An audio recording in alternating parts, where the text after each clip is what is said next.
The Willow Creek Apartments was a haven, or so it seemed. Nestled on the outskirts of the quiet town of Havenwood, Maine, it was a small, self-contained community where neighbors knew each other. Children played freely, and a sense of security prevailed. The two-story buildings, painted in muted greens and blues, surrounded a central courtyard with a playground, a small community garden, and a scattering of picnic tables. It was here, in this seemingly idyllic setting, that the unthinkable happened. Lily Ashland was 7 years old, a wisp of a girl with fiery red hair that perpetually escaped her braids and bright, inquisitive green eyes. She was known throughout Willow Creek for her boundless energy and infectious laughter. Lily had a vivid imagination, often inventing elaborate games of make-believe in the courtyard, casting herself as the brave heroine or the mischievous fairy. Her constant companions were a tattered stuffed rabbit named Captain Carrot and a small wooden flute from which she coaxed surprisingly melodic tunes. Lily lived in apartment 14B with her single mother, Sarah. Sarah worked long hours as a nurse at the Havenwood General Hospital, leaving Lily in the care of various neighbors and after-school programs. Despite her mother's demanding schedule, Lily and Sarah shared a close bond. Sarah cherished Lily's artwork, which adorned their small apartment's walls, and Lily eagerly awaited her mother's return each evening, greeting her with a flurry of stories and hugs. The afternoon of October 12th was crisp and sunny, the leaves on the surrounding trees ablaze with autumnal colors. Lily had spent the early part of the afternoon in the courtyard, playing tag with a group of children.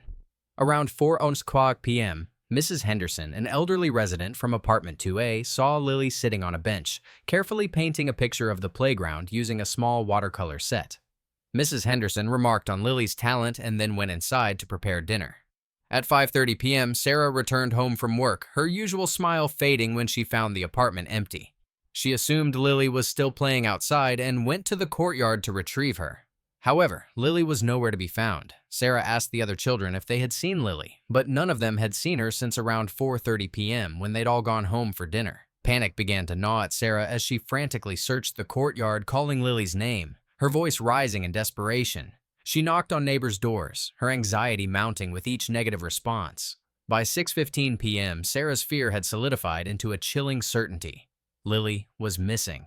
She called 911, her voice trembling as she described her daughter. 7 years old, approximately 4 feet tall, thin build, red hair, green eyes, wearing a blue jacket, jeans, and bright pink sneakers, last seen with a stuffed rabbit and a watercolor set. The Havenwood Police Department responded swiftly. Officers arrived at Willow Creek within minutes, their patrol cars disrupting the quiet evening. The courtyard, moments before a scene of childhood joy, was now filled with a growing sense of unease. Officers began to canvass the apartments, questioning residents, their expressions grim. As darkness fell, the search intensified. The Havenwood police were joined by the Maine State Police and a K-9 unit.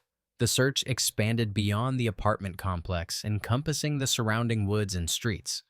Volunteers from the community, their faces etched with worry, joined the search, their flashlights cutting through the darkness. The first 24 hours yielded nothing. The initial hope that Lily had simply wandered off or gotten lost began to dwindle, replaced by a gnawing fear that something far more sinister had occurred. The following day, the mood at Willow Creek shifted from anxiety to despair. At approximately 10:00 a.m., a maintenance worker, Mr. Peterson, was checking the communal recycling bins located in a small utility room at the end of the A building. What he found there shattered the community's sense of security and plunged Haven. Mr. Peterson recoiled in horror at what he saw. A small, brightly colored backpack, partially concealed beneath discarded newspapers and cardboard. Recognizing it as Lily's, she always carried it, filled with her art supplies, he cautiously opened it. Inside, nestled among her paints and brushes, was Lily's beloved stuffed rabbit, Captain Carrot. And beneath Captain Carrot, wrapped in a faded blue blanket, was Lily herself. Her small body was still. Her red hair, usually so vibrant, was matted and dull. Her green eyes, once full of life, were closed. The watercolor set she had been using just hours before was missing. Mr. Peterson stumbled back, his heart pounding in his chest, and called 911. The scene that followed was chaotic and heartbreaking. Police cars descended on Willow Creek, their sirens wailing, a stark contrast to the usual tranquility of the complex. Paramedics rushed to the utility room, but their efforts were futile. Lily Ashland was dead. The news spread through Willow Creek like wildfire, leaving a trail of devastation in its wake. Residents gathered in the courtyard, their faces pale and tear-streaked, struggling to comprehend the enormity of the tragedy. Sarah, inconsolable, was supported by neighbors, her cries echoing through the stunned silence. The close-knit community was shattered, its sense of safety and innocence irrevocably destroyed. The investigation into Lily's death began immediately. The utility room was cordoned off as a crime scene, and forensic technicians meticulously combed the area for evidence. Detectives began the arduous task of interviewing every resident of Willow Creek, searching for any clue, any detail that might shed light on the horrific crime. The initial examination of Lily's body revealed no obvious signs of trauma. There were no visible wounds or injuries. However, the medical examiner's report, released a few days later, painted a far more disturbing picture. Lily had been suffocated. Traces of a sedative were found in her system, and there was evidence of sexual assault.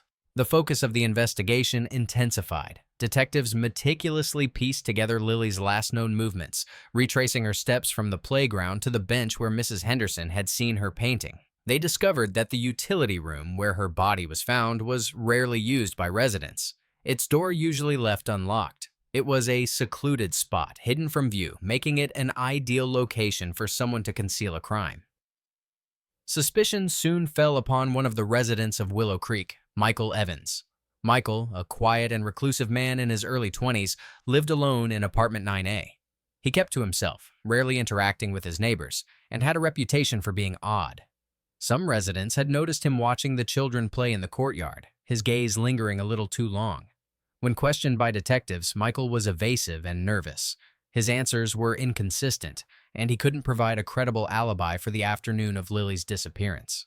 A search of his apartment revealed several disturbing items. Children's drawings, similar to Lily's, hidden under his bed, a roll of duct tape, and a small bottle of sedatives, the same type found in Lily's system. But the most damning piece of evidence was found on a discarded paintbrush in Michael's trash can. Microscopic fibers on the brush matched fibers from Lily's blue jacket. Michael Evans was arrested and charged with the kidnapping, sexual assault, and murder of Lily Ashland. The community of Havenwood, and especially Willow Creek, was gripped by a mixture of shock, anger, and disbelief. The idea that one of their own could be capable of such a heinous act was almost too much to bear. The trial of Michael Evans was a grueling and emotionally charged affair. The prosecution presented a compelling case, meticulously laying out the evidence against him. The defense argued that the evidence was circumstantial and that Michael was a scapegoat, an easy target because of his social awkwardness. The testimony of the medical examiner was particularly harrowing, detailing the brutality of the crime and the suffering Lily had endured. Sarah Ashland, her face etched with grief, sat through the trial, her eyes fixed on the man accused of killing her daughter. After weeks of testimony and deliberation, the jury reached a verdict: guilty on all counts. Michael Evans was sentenced to life in prison without the possibility of parole. The sentencing, however, did little to ease the pain and grief that had engulfed Willow Creek. The community struggled to heal from the trauma of Lily's murder. The courtyard, once a place of carefree joy, was now tainted with the memory of the tragedy. Children were no longer allowed to play unsupervised, and a sense of fear and suspicion lingered in the air. Sarah Ashland never fully recovered from the loss of her daughter. She moved away from Willow Creek, unable to bear the constant reminders of Lily. She became an advocate for children's safety, dedicating her life to preventing similar tragedies. Years passed, but the memory of Lily Ashland remained etched in the hearts and minds of the residents of Havenwood. The case served as a stark reminder of the fragility of innocence and the darkness that can lurk even in the most seemingly peaceful communities. Willow Creek never regained its former sense of carefree security. The case of Lily Ashland became a somber tale, a cautionary story whispered among neighbors, a permanent scar on the soul of Havenwood. However, the story didn't quite end there. The ripples of Lily's tragedy continued to spread, revealing further layers of complexity and darkness within the seemingly tranquil town of Havenwood. A year after Michael Evans' conviction, a local journalist, Sarah Chen, began investigating the case. Chen, known for her tenacious reporting and her commitment to uncovering the truth, felt uneasy about certain aspects of the investigation. She believed that while Evans was undoubtedly guilty, there might have been more to the story, details that had been overlooked or deliberately suppressed. Chen's investigation focused on the Havenwood Police Department itself. She discovered a pattern of negligence and incompetence within the department, particularly in cases involving vulnerable victims. There were rumors of evidence mishandling, biased investigations, and a tendency to rush to judgment. Chen also uncovered information suggesting that the lead detective on Lily's case, Detective Robert Miller, had a history of personal issues and a reputation for cutting corners. As Chen delved deeper, she began to suspect that the police had been so focused on Evans as the obvious suspect that they had failed to explore other avenues of inquiry. She learned that several residents of Willow Creek had reported suspicious activity in the days leading up to Lily's disappearance, including a strange van parked near the complex and a man seen lurking in the shadows. These reports had been dismissed by the police as unreliable or irrelevant. Chen's most startling discovery, however, involved the missing watercolor set. The police had assumed that Evans had disposed of it, but it was never found. Chen, through her own investigation, located a witness, a young boy named Timmy, who claimed to have seen another man, a stranger to Willow Creek, carrying a similar watercolor set on the day Lily disappeared. Timmy, however, had been too afraid to come forward at the time. Chen's findings raised disturbing questions about the integrity of the investigation and the possibility that someone else might have been involved in Lily's murder. She published her findings in a series of articles in the Havenwood Gazette, causing a public outcry and demanding a new investigation into the case. The revelations sparked a fierce debate within Havenwood. Some residents supported Chen's pursuit of the truth, believing that justice for Lily demanded a thorough and unbiased investigation, even if it meant reopening a closed case. Others accused Chen of sensationalism and of unfairly tarnishing the reputation of the police department. They argued that Evans was clearly guilty, and that reopening the case would only inflict further pain on Lily's family and the community. The pressure from the public and the growing evidence of police misconduct forced the state authorities to launch an independent review of the Lily Ashland case. The review confirmed many of Chen's allegations, revealing serious flaws in the initial investigation and raising the possibility of another suspect. Detective Miller was suspended and faced disciplinary action for his handling of the case. The Havenwood Police Department underwent a major overhaul, with new leadership and stricter protocols implemented to ensure accountability and prevent future failures. The investigation into Lily's murder was officially reopened. Detectives re-interviewed witnesses, re-examined evidence, and pursued new leads. The search for the stranger, seen by Timmy, intensified. 2 years after Chen's initial articles, a break in the case finally came. A DNA sample taken from an unrelated crime scene matched DNA found on Lily's clothing. The DNA belonged to a man named Arthur Reeves, a transient with a history of violence and sexual offenses. Reeves had been passing through Havenwood at the time of Lily's murder. Reeves was apprehended and charged with Lily's murder. The new evidence against him was overwhelming, and he eventually confessed to the crime, providing a chillingly detailed account of how he had lured Lily away from the playground, assaulted her, and killed her. He had acted alone, he claimed, and had no connection to Michael Evans. The revelation that Reeves, not Evans, was the true perpetrator sent shockwaves through Havenwood. Michael Evans was exonerated and released from prison, his life irrevocably altered by the wrongful conviction. The community was forced to confront the devastating consequences of police misconduct and the fallibility of the justice system. The case of Lily Ashland became a symbol of both tragedy and resilience. It exposed the darkness that can lurk beneath the surface of even the most idyllic communities and the importance of unwavering pursuit of truth and justice. While the community of Havenwood was forever scarred by the events, it also demonstrated a capacity for healing and a commitment to ensuring that such a tragedy would never be repeated. Sarah Chen's relentless reporting was hailed as a triumph of investigative journalism and a testament to the power of truth to prevail, even in the face of adversity.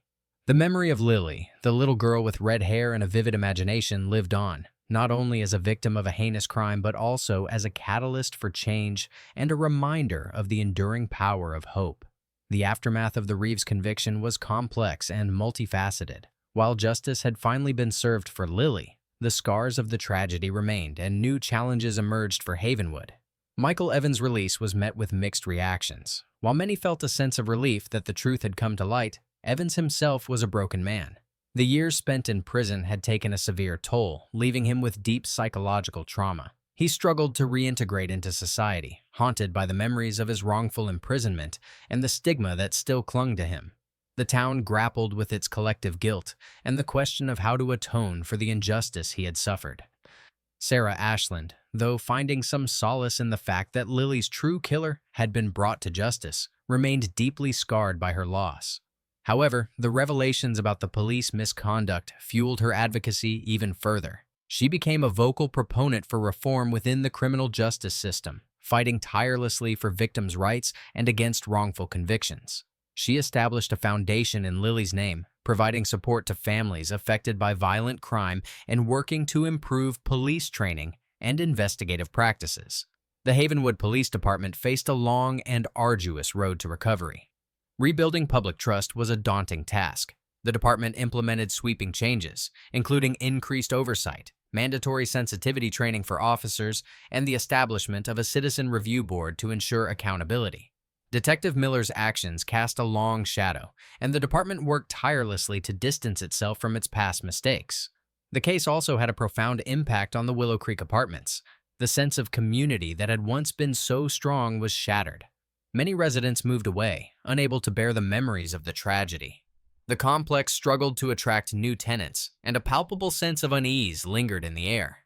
Efforts were made to revitalize the community, with new security measures implemented and community events organized, but the shadow of Lily's murder remained. The legal ramifications of the case were significant. Several lawsuits were filed against the Havenwood Police Department and the city, seeking compensation for Michael Evans's wrongful imprisonment and for the negligence that allowed Lily's true killer to remain at large for so long. These lawsuits dragged on for years, further dividing the community and straining the city's resources. The case of Lily Ashland became a subject of study in criminal justice circles, a cautionary tale about the dangers of tunnel vision in investigations, the importance of police accountability, and the devastating consequences of wrongful convictions. It spurred discussions about systemic issues within the justice system and the need for reform to prevent similar tragedies from occurring. In the end, the story of Lily Ashland was not just a story of a horrific crime, but also a story of resilience, redemption, and the enduring power of the human spirit. It was a story of a community forced to confront its own darkness and to strive for a better future. And it was a story of the unwavering pursuit of truth and justice, even in the face of overwhelming adversity. The memory of Lily, the little girl with red hair and a love for painting, became a symbol of hope and a reminder that even in the darkest of times, light can still emerge. In the years that followed, Havenwood sought to honor Lily's memory in ways that would bring healing and positive change. A memorial garden was established in the Willow Creek courtyard, replacing the old, worn-out playground equipment.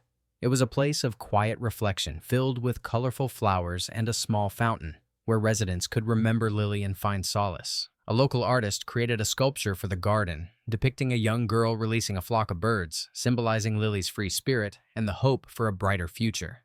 The Havenwood Gazette, inspired by Sarah Chen's courageous reporting, established an annual award in her name, recognizing excellence in investigative journalism and commitment to truth and justice.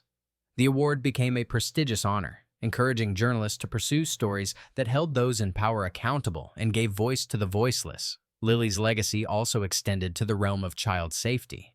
Sarah Ashland's foundation funded programs that educated children about personal safety, empowering them to recognize and report suspicious behavior.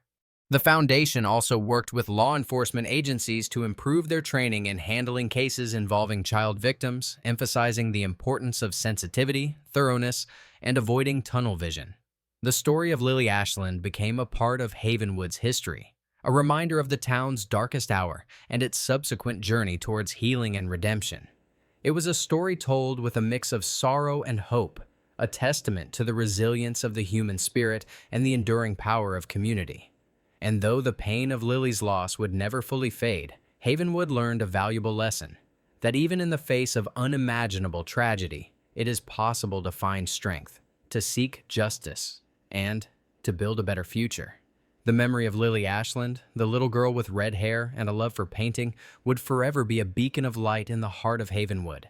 The community honored Maddie's memory through arts and creative works, reflecting her love for animals and the arts. A wolf sand sculpture was created on a nearby beach. The Rio Theater displayed her name, and paintings by resident artists were exhibited. A celebration of life was held, and the mayor declared October 5th, Maddie's birthday, as Madison Middleton Day. Maddie's family also founded MCAS Key, Maddie, Child Angel of Santa Cruz, with the motto, "Before you go, let someone know," to educate children and parents about safety and protection.